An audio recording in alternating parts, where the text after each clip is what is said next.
Viewers, কেমন আছেন সবাই? আশা করি সবাই ভালো আছেন। আর আরেকটি রিয়াকশন ভিডিও নিয়ে আপনাদের সামনে চলে এসেছি। তো এটাকে আসলে রিয়াকশন বলবো না কি বলবো সেটা বুঝে উঠতে পারতেছি না। এটা আসলে খুবই দুঃখজনক একটি ভিডিও। এই ভিডিওটি না হলেই মনে হয় ভালো হতো। তো আসলে আমি আর এত লম্বা চূড়া করতেছি না, আমি বলে নিই আপনাদেরকে। তো আমাদের ডাব্লিউডি প্রিয় নায়িকা, যাকে বুনু সুন্দরী বলা হয়, নায়িকা পপি, তিনি প্রায় 3 থেকে 4 বছর ধরে হবে তিনি আসলে আসলে মানে লোকচক্ষুর অন্তরালে ছিলেন। তাকে কোথাও খুঁজে পাওয়া যাচ্ছিল না এবং কোথাও দেখা যাচ্ছিল না। তাকে একদম সবার চোখের আড়াল হয়ে গিয়েছিলেন। তার কোনো খোঁজখবর নেই। মাঝে মধ্যে 2-1টি খবর প্রকাশ হয়েছিল যে তার বিয়ে হয়েছে, তিনি বিয়ে করে ফেলেছেন। তারপরে আবার সংবাদ হয়েছে যে তার একটি ছেলে হয়েছে।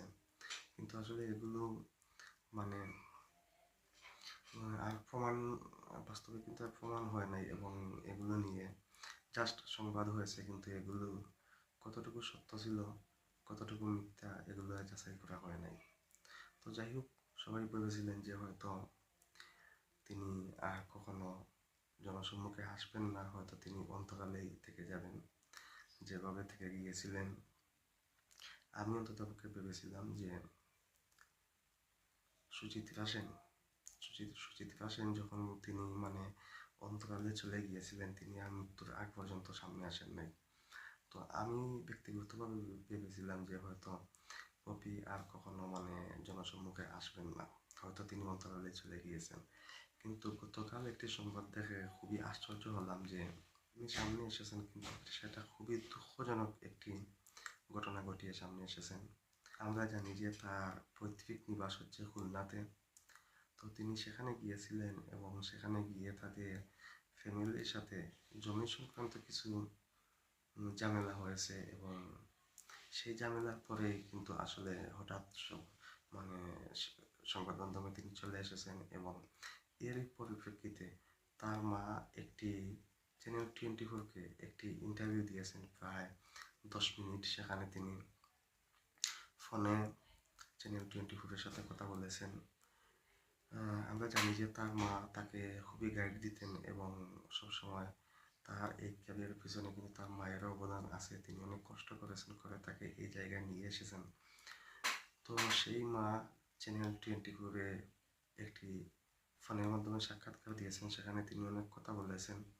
তো এখন আমি যে ভিডিওটি রিঅ্যাকশন করবো সেটি তার মায়ের, অর্থাৎ নায়িকা পপির মায়ের সেই দীর্ঘ ফোন আলাপটি আমরা একটু দেখবো এবং সেখানে আসলে তিনি কি বলতেছেন সেটা জানবো। হয়তো তার এই অডিও ফোন আলাপ থেকে আমরা অনেক কিছুই জানতে পারবো আসলে বিষয়বস্তু। তো আমার মনে হয় যে আর কথা না বাড়িয়ে আমরা তার মায়ের সেই ইন্টারভিউটি দেখে নেই। এবং আমি তার আগে বলে নিই, আমি যে ভিডিওটি রিঅ্যাকশন করতেছি সেটি হচ্ছে চ্যানেল 24 এন্টারটেনমেন্টের ভিডিও এবং আমি তাদেরকে ক্রেডিট দিয়ে দিচ্ছি। তাছাড়া এই ভিডিওর লিঙ্কটি আমি আমার ডিসক্রিপশন বক্সে দিয়ে দিব, তো আপনারা চাইলে সেখান থেকেও দেখে নিতে পারেন। ওকে, তো আর কথা না বলে চলুন আমরা মূল ভিডিওতে চলে যাই।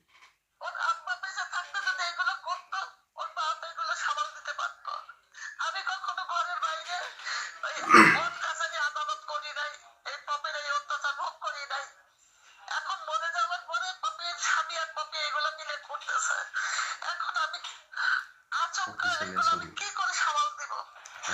আলমগীর সাহেব সেই থেকে ভাগাভাগি করে দিছিল, সেই থেকে সব করে দিছিল। আমি কি সমাজের কাছে মুখ দেখাতে পারি যে আমার সন্তান আমাকে টর্চার করতেছে? এটাকে আমি বলতে পারি? আমার 5টা বাচ্চা করতেছে, আমার একটা বাচ্চাই করতেছে। নায়িকা হিসেবে এস্টাবলিশ করছি, ওর সাথে সাথে থাকছি। যতদিন ও নায়িকা ছিল ততদিন ওর সাথে সাথে থাকছি। মানুষ মনে করছে কি পপি আমাকে দেয়, আমাকে ধরে না। যে টাকায় ও ইনকাম করছে ওর অ্যাকাউন্টে সে টাকা রাখছে। 4-5টা সম্পত্তি এখানে ঢাকায়, খুলনা শহরে তার নিজের একটা বাড়ি আছে, 3-4টা জায়গা কেনা আছে। খুলনা শহরে, ঢাকা শহরে তার রিসোর্ট আছে, তার রিসোর্ট আছে বিঘার 2-3 বিঘার উপরে। তারপরে ফ্ল্যাট 2টা, তারপরে সাভারে জমি আছে, তার মানে উত্তরায় জমি আছে। এই যে যে জমি, মানে আমার আর 5টা ছেলে মেয়ের হকটা নিয়ে লড়তেছে কেন? তার জমিটা কিসের দরকার? তার হাজবেন্ডের জমিটা কি দরকার? বাবা আমার হয়েছে কি, যে ওর বাপ বেঁচে থাকতে একবার অনেক আগে একবার 2008 সালে একবার ও রাগারাগি হয়েছিল। এরপরে আমার ওর সাথে রাগারাগি হয় নাই। এখন আবার নতুন করে এই যে পপি যেটা শুরু করছে, সেটা ওর ওর করোনার দিকে ওই আমাদের সাথে ছিল ঢাকা খুলনাতে। এরপরে যে ওই বিয়ে করলো, বিয়ে করার পর থেকে হাজবেন্ডের কথা মতন ও চলতেছে। হাজবেন্ড ওয়াইফ মিলেই দুইজনেই টর্চার শুরু করে দিছে। এখন আমার জায়গাটা খুলনা শহরে, আমার একটু জায়গা রয়েছে। এখন হাজবেন্ডের তো কোনো অধিকার নাই যে আমার জমি দখল করার। এখন পপিকে ঠিক মানে সাথে নিয়ে এইগুলা করতেছে। ওর বাপ বেঁচে থাকতে কিন্তু ওরা শুনে, ওরা কত মারা গেছে শুনছেনি। এই আমার হাজবেন্ড মারা গেল মাত্র এই 1 বছর হতে চললো। 20 ফেব্রুয়ারি হলো আমার মৃত্যু জন্মবার্ষিকী, 26 তারিখ হলো মৃত্যুবার্ষিকী। এই 1 বছরের মধ্যে উনি এইগুলা সমস্ত বাগায় নেওয়ার চেষ্টা করতেছে। ওনার হাজবেন্ড পপিকে দিয়ে বাগায় নেওয়ার চেষ্টা করতেছে। এখনো চিত্রনায়িকা পপি, তার একটা ফেস ভ্যালু আছে। আর একটা হলো টাকার ক্ষমতা। আমার তো কিছু নাই, আমার হাজবেন্ড মরে গেছে, আমার জন্য অগাধ সম্পত্তি রেখে যায় না। আমার 5টা সন্তান আর আমি একসঙ্গে থাকি। বিয়ের আগেই তো পপি ওই সম্পর্ক ছিল আমদানের সঙ্গে, সেইখানেই সে ছিল। হাজবেন্ডের পুরান নাম হলো আমদান উদ্দিন কামাল। ওনার আর কি কি ব্যবসা আছে আমি জানি না, এইটুকুই জানি। আর ওনার অনেক টাকা, অনেক ক্ষমতা। বিএনপির সময় বিএনপির ক্ষমতা, আওয়ামী লীগের সময় আওয়ামী লীগের ক্ষমতা। আর মানে ওর সব সময় ক্ষমতা দাপটে চলে। আর যা করতেছে টাকা পয়সা দিয়ে করতেছে। আমাদের হুমকি দিয়ে গেছে, আমার ছেলেকে হুমকি দিচ্ছে। আমরা কিন্তু 5 জন, আমার 5টা বাচ্চা আর আমি একসাথে থাকি। ওর বাপ বেঁচে থাকতে কিন্তু ও কিছু করে নাই। দেখেন, বাপ বেঁচে থাকতে কিন্তু কিছুই করে নাই। বাপ মারা গেছে, এখন জমি জায়গা। আর বেসিক্যালি তো মানে ওর বাবার পৈতৃক সম্পত্তি, মানে যেটা কপি দখল করতে যাচ্ছে সেটা হলো তার বাপের পৈতৃক সম্পত্তি। সেখানে তো আমার আর 5টা বাচ্চারও হক আছে, আমারও হক আছে। কিন্তু সেই হক আমাদের দেবে না, ও একাই সেই জমি নিয়ে নেবে। ও আমার জমি দখল করার জন্য লোকজন নিয়ে এসে বিদ্যুৎ টাকা দিয়ে বিদ্যুৎ কাটায় ফেলছে, ক্ষমতার জন্য বিদ্যুৎ কাটায় ফেলছে, ওর নামে করে দিছে। তারপরে ওর 2 জন লোক আছে, তারপরে ওদের ওর আমদানের সঙ্গে 2 জন ওনার ম্যানেজার আসছে, ওনার ড্রাইভার আছে, তাদেরও ক্ষমতা কম না। মানে পুরা পুরা টিম নিয়ে চলে আসছে এইখানে খুলনা শহরে এসে। সমস্ত লোকজন জোগাড় করে আমাদের ইন্ডিয়ান রোডের মধ্যে রেখে দিছে। উনি যে একটা গন্ডগোল সৃষ্টি করবে তার জন্য আগের থেকে এনে রাখছে। আমার তো লোক নাই বাবা। আমার আমার 2টা ছেলে, ছোট একটা ছেলে একটু বড়, একটা ছেলে ছোট, ম্যাট্রিক পরীক্ষা দিচ্ছে। আর আমার মেয়েরা তো যাদের বিয়ে হয়ে গেছে তারা তো শ্বশুর বাড়ি। আর এখানে আমার একটা মেয়ে আছে, আর আমি থাকি আমার ছেলেদের সাথে মেয়েদের সাথে। এ তো পপি তো আমাকে, আমি তো পপির কাছে টাকা পয়সা বা কোনো কিছু চাই না, বা পপি আমাকে দেয়ও না। তা তারপরেও আমার যে জমি, আমার শ্বশুরের মানে আমার হাজবেন্ড পাইছে পৈতৃক সম্পত্তি হিসাবে। মানে ওনার সবাই যা সম্পত্তি পাইছে পপি মানে আমার হাজবেন্ডও তা পাইছে। আমাদের শিববাড়ি জমিদার বাড়ি। এখন আমার জায়গার সম্পত্তি 5 কোটি টাকা হইতে পারে। আমি তো হঠাৎ করে আসে দেখতেছি যে খুলনায় আসছে। খুলনায় অনেকদিন ধরে এগুলো প্ল্যান প্রোগ্রাম করছে খুলনার থেকে, ঢাকার থেকে। হ্যাঁ, সম্পত্তি সব আমার নামে দিয়ে দেন, আমি দেখবো। এখন আমি সম্পত্তি ওনার নামে দেবো কেন? আমার আর 5টা বাচ্চা আছে না। আর আমাকে 5 কোটি টাকা দিয়ে আমার 5টা বাচ্চাই, আমার 5টা বাচ্চা 5 কোটি টাকা পাবে। ছেলেরা বেশি পাবে, মেয়েরা কম পাবে। গ্যারান্টিটা কি? আর ওনার হাজবেন্ড তো আমাকে হুমকি দিচ্ছে, দিতেই হবে, আপনি কেন দিবেন না? চিত্রনায়িকা পপি, সে তো আপনাদের দেখছে, সে তো কোনোদিনও আমাকে দেখে নাই। আমার আমার আমার আমার হাজবেন্ডের আমাদের খাওয়াইছে।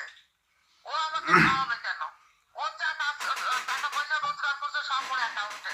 আপনারা জমি জমার হিসাব করুন, কয়টা ছবি করছে, কয় টাকা করে নিছে, সেটা হিসাব করলেই তো বেরোয় যাচ্ছে।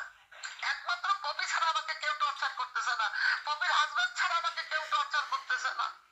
এখন আমি তো উপর আল্লাহ, আর আমি ওকে নিয়ে ঘুরছি লাক্স ফটো সুন্দরী বানানোর জন্য, তারপর এস্টাবলিশ করছি।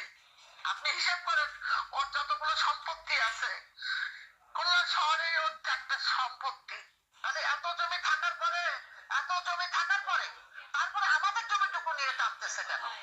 আর এত জমি খুলনা শহরে, ঢাকা শহরে এত জমি, তাহলে আমাদের জমিটুকু নিয়ে টানতেছে কেন? বাপের 35-40 নিয়ে টানতেছে কেন? সেখানে তো মেলা জমি না, তাহলে এইটুক নিয়ে উনি দখল করতে চাচ্ছে কেন?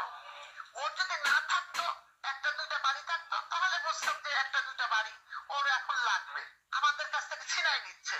কিন্তু তার এতগুলো বাড়ি আছে, তারপরে আমার জায়গাটুকু ছিনাই নিচ্ছে কেন? আমার 5টা সন্তানের মুখের থেকে সে ছিনাই নিবে কেন?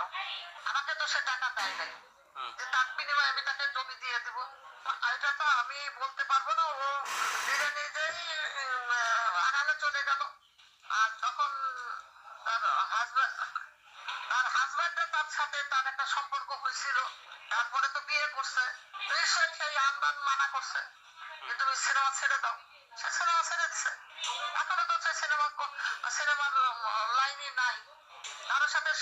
কারোর সঙ্গে কথাও বলে না, এবং কারো টেলিফোনও ধরে না, ঠিকানাও দেয় না, বিয়ের স্বীকৃতিও দেয় না। কাউকে বলেছে যে আমি এই যে অমুক ছেলেটাকে বিয়ে করছে? সেটাও তো দেয় নাই। স্বামীও তো ওকে স্বীকৃতি দিচ্ছে না। স্বীকৃতি দিলে একটা সাংবাদিক সম্মেলন করতে পারতো, যে আমার হাজবেন্ড, পেপার পত্রিকায় দিতে পারতো এটা আমার হাজবেন্ড, আমার এটা ছেলে। আমার দেখা সাক্ষাৎ হয়, কথা বলে, কিন্তু আমি তো বুঝতে পারি না ভিতরে ভিতরে এরা এই কাজ করতেছে। আমার সঙ্গে দেখা সাক্ষাৎ আমার জামার খুব কম হয়, কেননা আমি তো ওদের বাসায় যাই না, ওরাও আমার বাসায় আসে না, কিন্তু দেখা সাক্ষাৎ কম হয়। কিন্তু যেখানে দেখা সাক্ষাৎে যে খুলনায় এসে ওরা থাকতেছে, সেখানে দেখা সাক্ষাৎ হয়েছে। এই 1 বছরের মধ্যে আমার সাথে দেখা সাক্ষাৎ হয়নি।